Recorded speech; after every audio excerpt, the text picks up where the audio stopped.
Hey, gang. We're here in New York City. We're hanging out with Rob Chapman and Rabea Massaad. What's up, guys? How are you?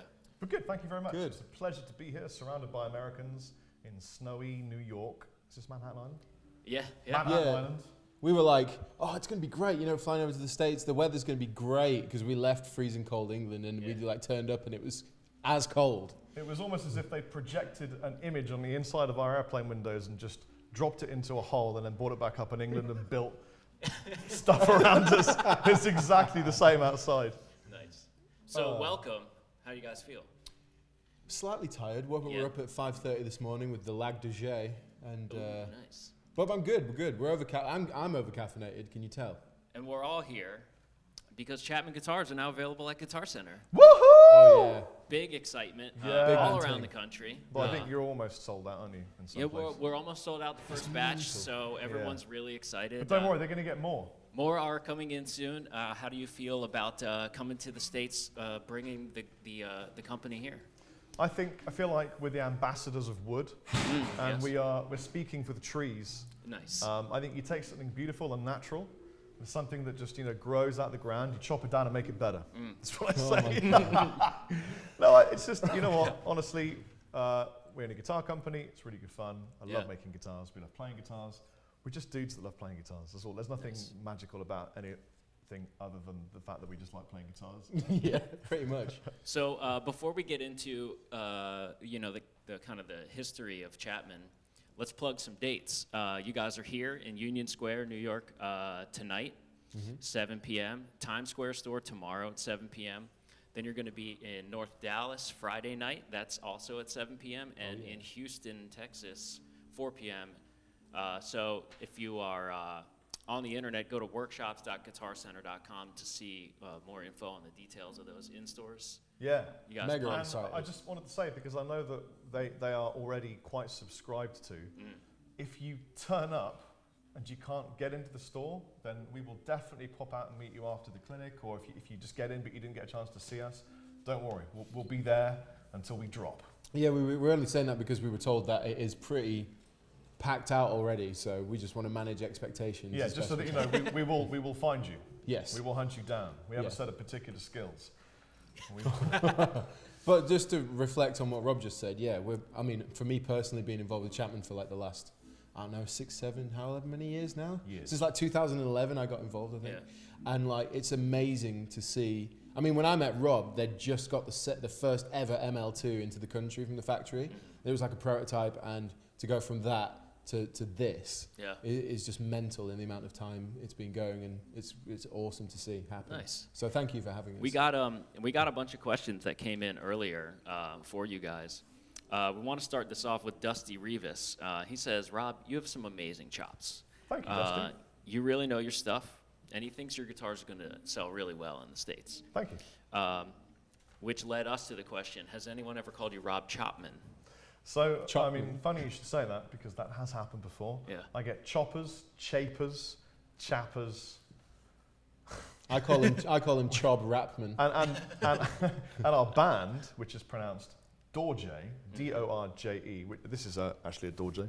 It's a Tibetan hammer that you sound a meditation bell with. Nice. It also represents lots of other things to do with the lightning bolt of enlightenment being protected and nurtured. But people call us Dorje, Dorje. Dorje was my favourite my one. my favourite was Dorje. It's like they see the letters and just make a sound. Yeah. Dorje sounds like a really nice perfume or something like It does, that. doesn't it? Dorje by Chapman. and the advert would be something like, peace, live, be yourself. Yeah. Dorje. But we're Dorje. Yeah. Yes, we are. And we're also Tosca, and we're also Rob Chapman. We have these two separate things that we do as well, that when combined, unite and create this forge of fire. You know, like the Power Rangers where they all have the different like animals that come together to make He's one the pink giant one. robot. I'm definitely the pink one. And I'm the, I don't know, Yellow one. which one's left? So Dylan Hassler asked a pretty astute question here. What does an emerging guitar brand need to do to differentiate itself from other companies? And you've got a unique story. I have a unique story. Would you like to hear it? Yes, please. Are you comfortable? Yeah, I feel pretty good. Good. Once upon a time, all you need to do is you need to be honest about guitars. Guitars are great. I mean, looking in this room, there are so many incredible guitars I would like to own. Me too. And the truth is, they're all really, really good. And nowadays, it comes down to the fact that guitar brands are brilliant.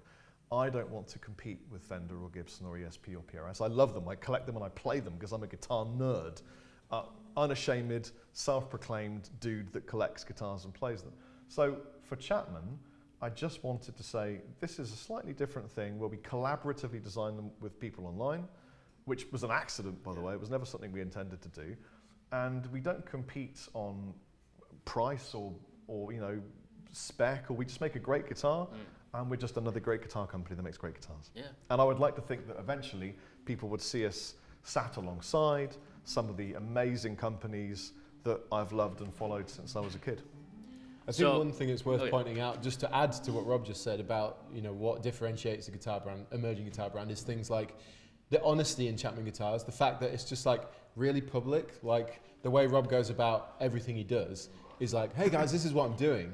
And the same thing happens with Chapman guitars. So whenever there's a new guitar being designed, new guitar coming out, it's really like, here is everything that's happening and we don't really hold anything back. So people do feel connected on that level. Yeah. Social media really helps. Sometimes there are things that you can't talk about because there are instances where you need to protect an IP or you need to just be a little bit more business savvy.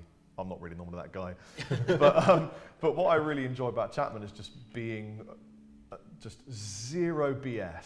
It's just me. I'm the same guy I always have been. These are the guitars that my company makes.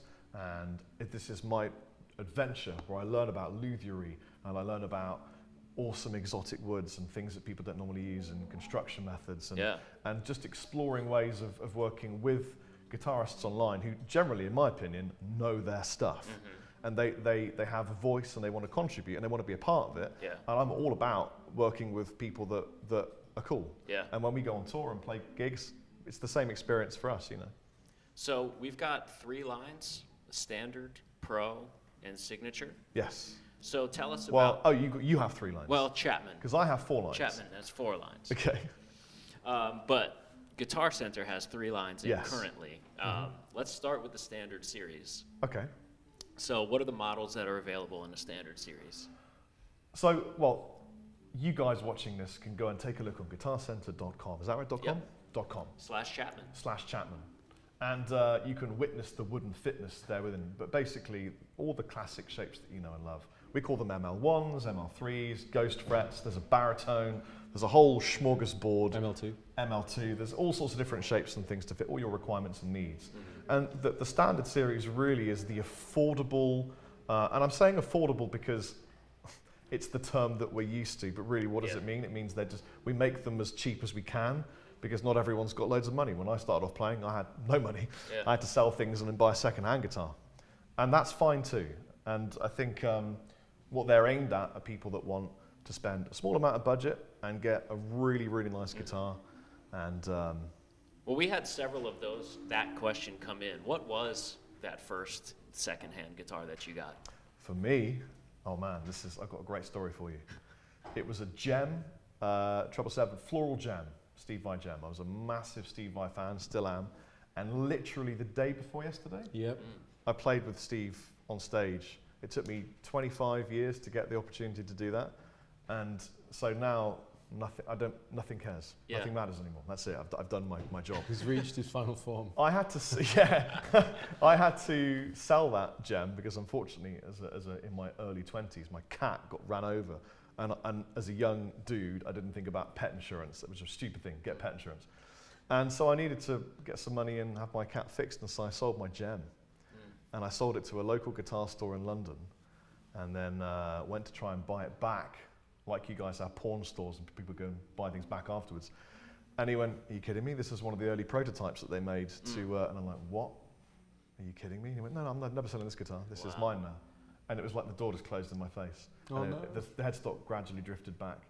Ah, that was horrible. Yeah, it was a bad experience. But so I bought another one a few weeks ago, and then I met Steve and jammed with him. What did you learn from? You got to interview him too, right? Yeah. What did you learn from Steve Vai, and like, what did you learn from playing with him? I learned that he is somebody who listens very intently to what he's playing. He's connected to what he's doing. So rather than just throwing muscle memory kind of, like just throwing a lick.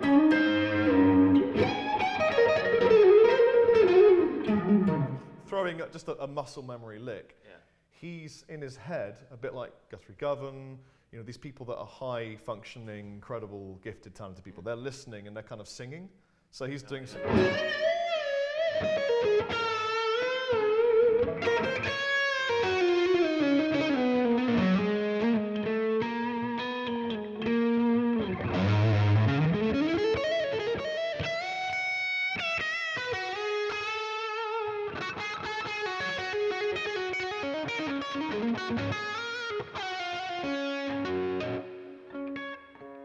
So he's always in control of what he's doing with his mind. Yeah. And a lot of people aren't. I mean, I'm not all the time. Sometimes I'm just like playing chops and it's fun, and I'm playing a lick and playing a riff and it's just great. But he's always thinking, and he's always writing music. Something, you're never going to see this because it wasn't filmed. But I asked him about, I didn't ask him about gear because I figured, you know what, people know about gear. So I asked him about things that mattered to me. Composition, recording and engineering, production, because I think he's a really good producer, and his spirituality, which I think has guided him through his career and kept him sane, because it's quite hard work being a musician professionally. You might not know that, but it's quite hard work. And he was so interesting, and he got his phone out and showed us all the recordings and played some through the mic of different tunes he'd written, and I was going, oh! It was like listening to like a little B-sides album, it was incredible. That's what I learned about Steve Vai. He's a lovely guy. Nice. So for you, Bea, we got a bunch of questions that came in, and everyone wants to know how you come up with your riffs. But as Rob was saying, Steve Vai kind of seems like he's singing. Do you ever sing your riffs ahead of time? So like I used to do that a lot more, but what I find now is that I approach riff writing the same way I approach writing a guitar solo. So like for me, writing a guitar solo, it has like a beginning, middle, and an end. Could be over 8 bars, 16 bars, 32, whatever. Whereas when you're doing a riff, you got to fit it into a smaller phrase. So it's actually easier to stomach in one sitting, and you can almost, you start to try and improvise it and stuff like that. And I guess because you're only really thinking in 8 to 16 bar phrases, it just feels good. And it's this, for me, I think to myself, it's the same area of my brain when I'm thinking about writing a riff when I'm writing a solo. Nice. So sometimes I sing them, sometimes I'm hearing them in my head and I'll just hum them into my phone, pretty much like what Steve was saying. But generally speaking, it'll be just a quick, so I'm playing and then feels like I'm soloing improvisation where I'm actually doing a riff. So. What's fun about being in a band with Rabea Massaad is that you get to go, Rabea, could you write a riff for this section? He goes, yeah, okay, right. And then we all leave for a coffee and then he's written a riff. Yeah. Nice. Sometimes you need that headspace. Yeah. That was another question too that came through. How did you guys start playing together? Okay, so I was working in a pub. I was selling pizza and beer in a pub in Guildford. I needed both of those things. Yeah. This is Guildford, where Anderton's music store is, Yeah. which is where Rob was at the time doing a meet and greet. And I was working in the pub, and you know what the funny thing is, I'd only ever seen one video of Rob online before this, and it was a video of him talking about a Nuno Betancourt N4 with like python skin on top. And I'm a huge Nuno Betancourt fan, so I'd seen all the videos, and I'd spotted Rob in this video, and the only reason I remembered him was because of his laugh. So when he came into the pub and he asked me if I sold pizza and beer, I was like, I absolutely do. He laughed and I was like, I know that laugh. Hey, you're that guy from YouTube, aren't you? You doing the thing with Nuno Betancourt guitar? And he was like, yeah. And so immediately I was like, oh, he's a good player. I should ask him if he wants to jam. And then Rob just kind of like, I don't know, you had like... I had a massive gut feeling and I said, do you want to hook up and play? And, you know, I'm putting together a band And you know, do you know any drummers? Do you know any bassists? And I just got a whole band ordering a pizza. Yeah, because me, Ben, and Dave lived together. Yeah. And Ben and Dave, drummer and bass player of Dorje, we're all living in the same house. So when Rob asked me that, I was like, I know just the two people. It was one of those moments where I had that gut feeling that just said to me, you know what, this is the person you're going to spend a lot of time sleeping next to on the road, all sorts of smells. But it's a good thing. Go with it. Yeah, well, that's basically how it happened. And then within a couple of months, we went from doing the kind of Rob Chapman band thing to Rob being like, I want to do an actual band where we write original material, and we got into a room and started writing Dorje, didn't we? Ironically, I wanted to get away from just being Rob Chapman and be a band, and now I've got a Rob Chapman band again. It's come full circle. But yeah, you can't avoid your name. It's been a cool journey, though, to be fair, like in the last, 5 years now? And it's not over. All the Dorje ending people, end of days Dorje people. It's not, It's not writing over. an album. We've got loads of tunes you never heard. Loads of tunes you never heard. Oh, yeah. So, Bea, you've got a signature Chapman model. I do? Let's start with the first guitar you ever had, Okay. and then how does that turn into now you got your own signature model guitar? It's pretty, to be honest, it's mental that I even have one of those, but like, I put it down to Rob being an awesome dude. My first kind of guitar that I had, other than my dad had a 1979 Fender Strat and a Jackson Professional, which had the first ever active pickups in it, and it was a bit of a weird sounding guitar. But anyway, my first guitar that was mine was an Epiphone Les Paul Studio that I got lent off my friend's dad, and then my auntie bought me a Washburn X50, so that was my kind of first ever guitar. It was like an orange quilt top Super Strat guitar, and I loved that to bits, and I had that for years until I saved up and got Nuno Betancourt guitars, and then played those for years, the N4s, and then met Rob, and over time he was like, yeah, we'll make you a guitar, we can make you a guitar if you want one. Do you want a guitar? I was like, okay, I'll have a guitar. So then I made this one, which didn't actually look like this originally. I beat it up and made it look kind of more my kind of thing. So this is the ML1 beer. This was the first signature model that I had made, and I absolutely adore this guitar. You know what, I think at some point we probably should make a replica of this in that relic as well. Take it to Korea and have them Is that something that you guys would be interested in seeing? If we did like a special limited British run of maybe 15, 20 of these? Yeah, relict beer guitars, that would be cool. But yeah, I love this one. It has a specific place in my heart. Yeah. But moving forward, now we've got the ML3 beer guitars. There's the Smoke, which is 25.5 inch scale, and then there's the Baritone, which is right behind me, which is this one. And to be honest, really, really love them. It's kind of like, this was kind of paying respects to the kind of Nuno guitar, whereas this one's a little bit more, I think, me nowadays. So I chose a different shape. I liked figured wood tops and different colours and bolt-on neck and Paduke necks. I don't know. I kind of just spec'd out what I was into, what I am into right now, and I love playing them. I'm really, really, really, really proud of these models. So Yuri is Yuri on Insta wanted Yuri. to know, why do you like down tuning so much? Why do I like... Let me just put that back. Okay. I think the more testosterone you have, the lower you want your The tougher guitar you tuned. are is the lower the Yeah, notes. I think that's I'm probably... not a tough guy. I just have an afro. But no, in terms of why I like down tuning, I think, so it started with listening to a lot of Extreme. As you can tell, I'm a huge Nuno fan. But he played in E flat almost exclusively. So even then I was introduced to, this sounds a lot more ballsy, it's a little more grunty, and I like that. And then it kind of was a downward spiral from there. Yeah. Like I just started going lower and lower, and I found that drop C is kind of my favorite place to be. And actually drop tunings, when I was younger, I was like, it's cheating, it's a power chord, because all you have to do is this. But actually it changes the way you think about writing riffs, playing chords, all your voicing shapes change. And then going down to baritone with drop A, I find that the sound of drop A is really warm and vibey, and you write way differently. Yeah. It's more an experimentation of what different mood can I be in when you're in a different tuning, is what it is. So how does that change, like the pickups that you would use? So I tend to choose pickups that are quite attacky, quite articulate, and a higher output, mainly because it's, the style I like to play is quite heavy music, so the output needs to be higher, so it's more powerful. But when the pickups are more articulate, when you tune lower, everything can get a bit woolly, you know what I mean, in terms of sound, because you've got more bass frequencies. So if you can sort of tailor your pickups around being able to pick out the chord definition and nuances in your playing, then that's kind of why. Can we hear a little bit of that? Well, this is an E flat right now. Oh, nice. But you can hear it.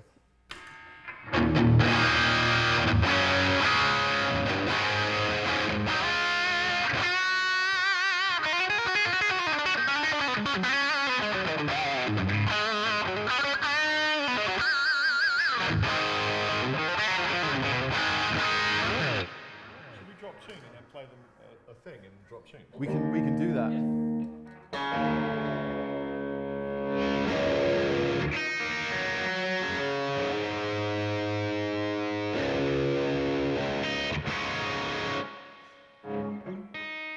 I have a tuner.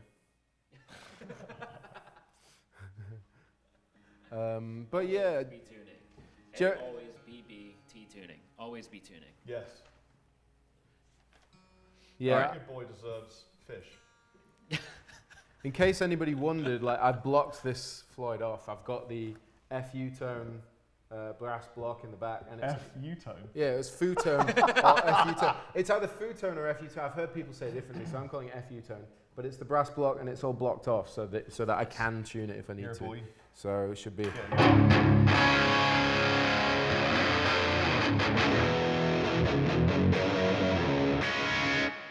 bit of flower of life. Yes.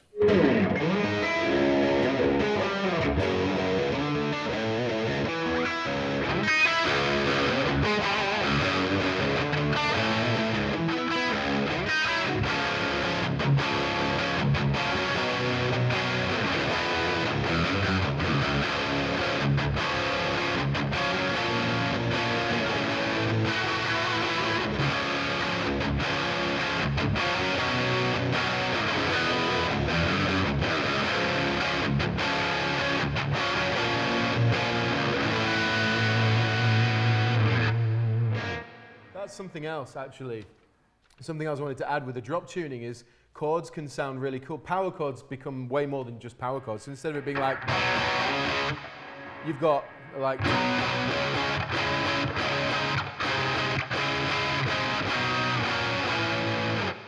it's a lot easier.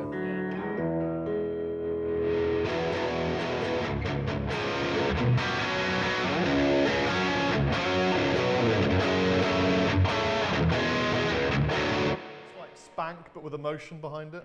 The fact that it feels very similar to a power chord in terms of the way you play it, but actually you've got way more voicing options around a similar shape. So that's why I like drop tuning. We use a lot of sixths and things in our power. Basically, I think the lower you tune, the more it becomes rhythm and less it becomes melodic. Yeah. But we add higher sixth and seventh notes to kind of have that melodic integrity in the chordal structure. So you get, rather than just like, Dorje would be like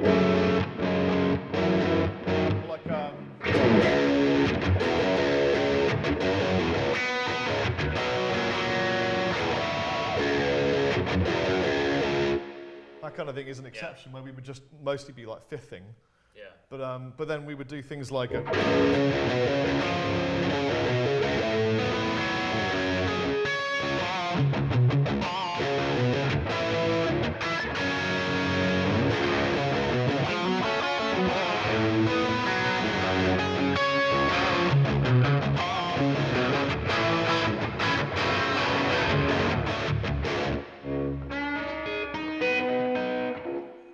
So Rob, in terms of like being able to hear all those individual notes with all that lower kind of sludge underneath of it, how did you get into like pickup design, stuff like that? Right, so the secret is to scoop all the mids out as much as you can and all the gain in. Okay, cool.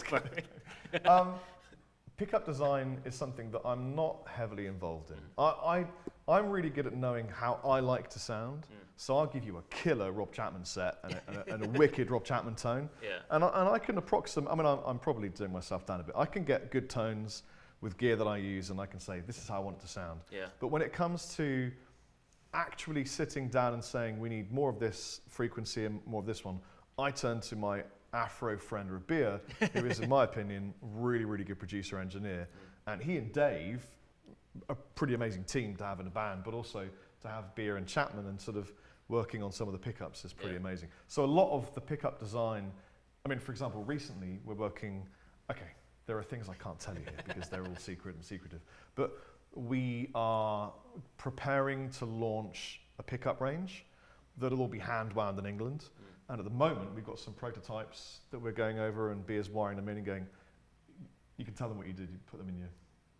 Oh yeah, well I put them in a, I had a PRS SE 245, so it's like a 400 quid guitar. So I put these pickups in and suddenly it was just like, oh my God, sounds incredible, like sounded way... Because people will buy them and put them in other guitars, right? Yeah. So, yeah. Well, I just wired them in a guitar that I had that I figured, you know, it's an affordable guitar and the pickups in it are not, you know, they're voiced for the guitar, but they're not like mega expensive high range pickups. Yeah. So what happens when you put them in a guitar like that? And actually it transformed the sound of it. It made it sound incredible. So this company we're working with, it's going to be really fun to, they're like totally cool with us being like, can we have a little bit more high end? Oh, yeah. Can you make them a bit more scooped sounding? Can we have a little bit higher gain?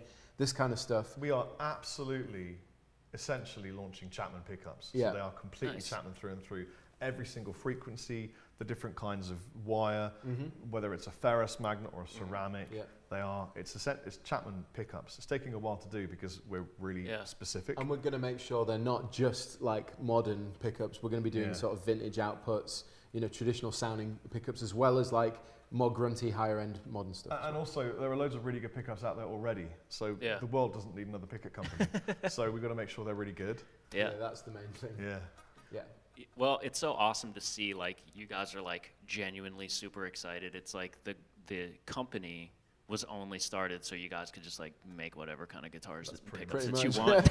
Yeah, that's pretty much it. So DeLeon asked, you know, when I'm researching gear or what gear I should get, I watch Rob Chapman and Rabea videos. That's very nice of him. Thank you.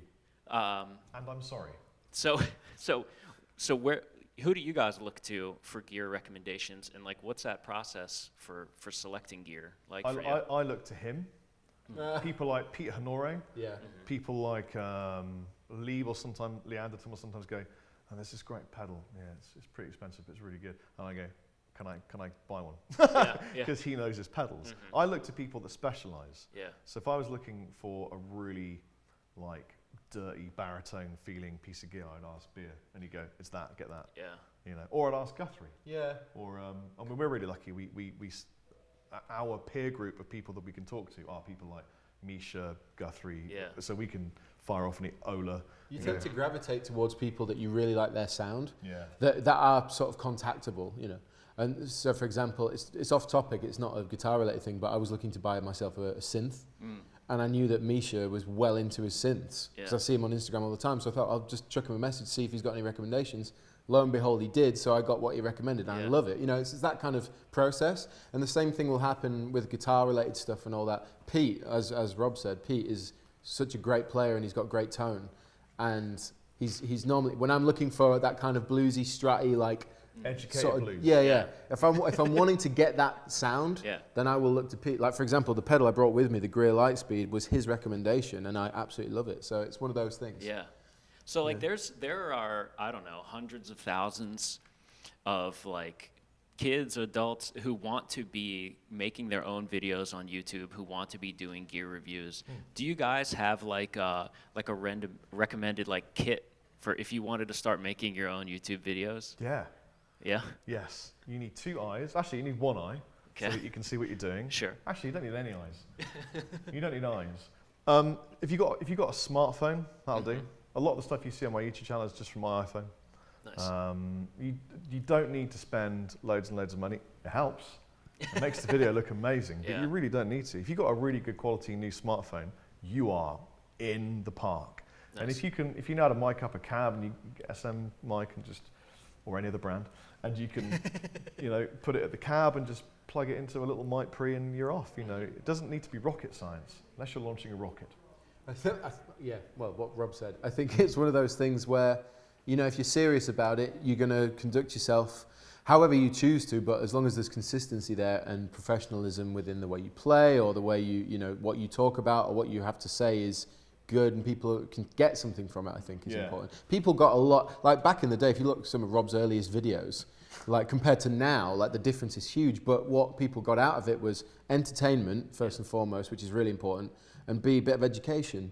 And I think both those things combined meant people would come back to it. So if you are looking to start out, find out if you're more of an entertainer, an educator, a technical guy, whatever, and just like run with it. And it takes a long time to grow, but consistency is the key in my opinion. Follow your gut feeling, be yourself, and don't spend hours making videos that are really hard because you'll never sustain that. Yeah. Just do things that you want to do. So what I wanted to do was wake up, neck a coffee, listen to some Yngwie, shred, and then just film that and then put it on YouTube. So that's pretty much every video I ever did for the first 6 years of my career on YouTube, you know. There you go. So Dustin wants to know, are you guys going to be touring the States with the band now that there's going to be more Chapman American guitar activity? Well, so here's the thing. I'll answer this then, obviously you can answer this here. Yeah. So this year we've got a lot going on with our solo projects because to be really honest with you, we realised that we were going to launch 3 pieces of music to the same market. That's probably not a great idea. Yeah. So we kind of decided this year to do Tosca and Rob Chapman, and then continue writing the album, and then next year we would release the album. And you would normally do a tour cycle with an album release. Yeah. We would love to tour America, and the response from us doing Chapman tours has been amazing. Yeah. But we've just hit hiccups with things like getting visas, and what we really need is a giant retail partner chain to help us facilitate that and bring us to just maybe play 20, 30 stores, and then that would be really good. If you like that idea, probably type something in the comment section right now. Yeah. I know a guy or two. We'll hook you up with what we can. So Metal Dad wants to know when. Metal Dad wants to know specifically when can we expect the new music? Specifically when? When? Well, okay. So we've got all of it's demoed, right? We've got like, well, I say all of it. Half the album is demoed. We've got half the album worth of demos. We won't be hitting the studio until we've written the rest of it. And on top of things like other projects, there's personal life to be involved, children, those kind of things have come along, which has been amazing. And you got to give time for all that stuff. And so the thing with Dorje was we don't want to like ramp it up and then it drop off, and then ramp it up and then it drop off, because that kind of happened a few years ago, and it's fatiguing. Yeah. And we really want to give the new record the best chance it has, you know. Yeah. So Shall I see if I can play you a new riff? I might have to see if I can remember it. How does it go?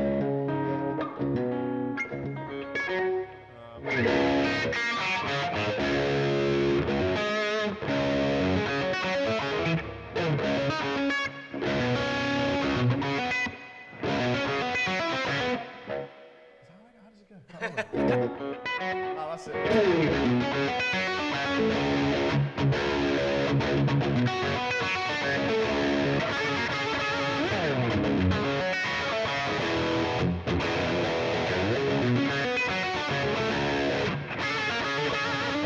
Something like that. Nice. Basically, we're writing stuff all the time.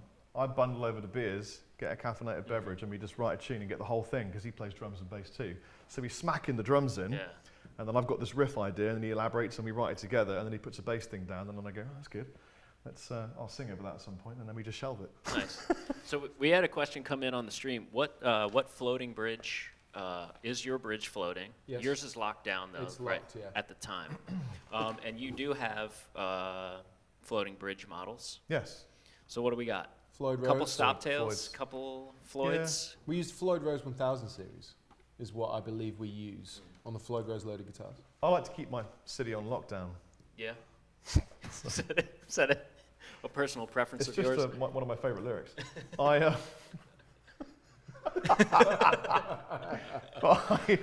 Just from a live point of view, I've preferred to use hardtails, but we have Floyds in the system, yeah. Nice. Yeah.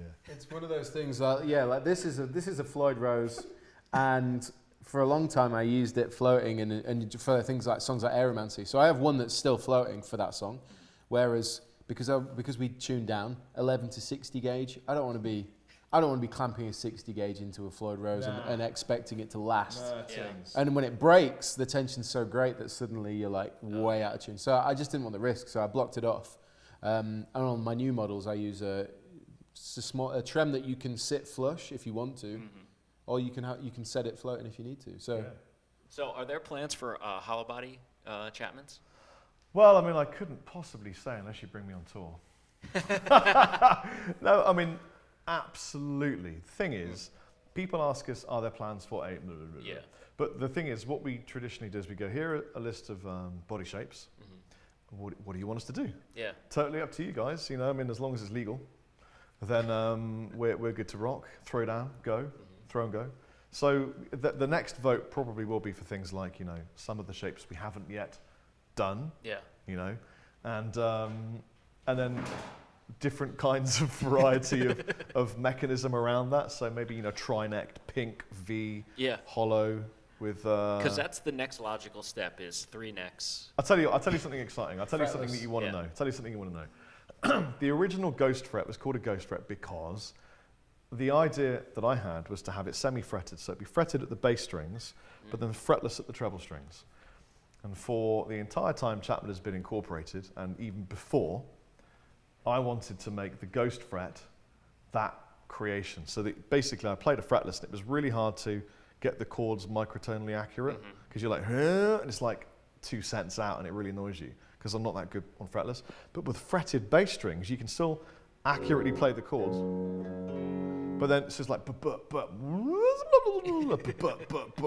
and I finally, with my Louvierie team in England, sussed out how to do it. That's exactly how it will sound, by I the can way. just imagine you with designing pickups, like that's what your input is, and then he has to figure out what that means. seem Classic to- producer-engineer kind seem of to like prevail, artist, yeah. producer-engineer But no, I situation. finally managed to suss it with my luthiers in England. So I'm going to be doing like a small run of OG ghost frets, Nice. semi-fretted with, you know, slippery, slidey, you've never heard this kind of stuff before type lead, and then solid rhythms. It's going to be insane. Absolutely insane. I'm really enjoying all the people really carefully trying to walk in and That's out really of that cute. door, like so carefully. It's great. We don't mind. All right, so I have a question for Yes, you. Sorry. yes, So go ahead. you must have done this with a few really exciting artists. yes, You yes. told me earlier that you did this with Marty Friedman. Marty Friedman, What was yeah. he like?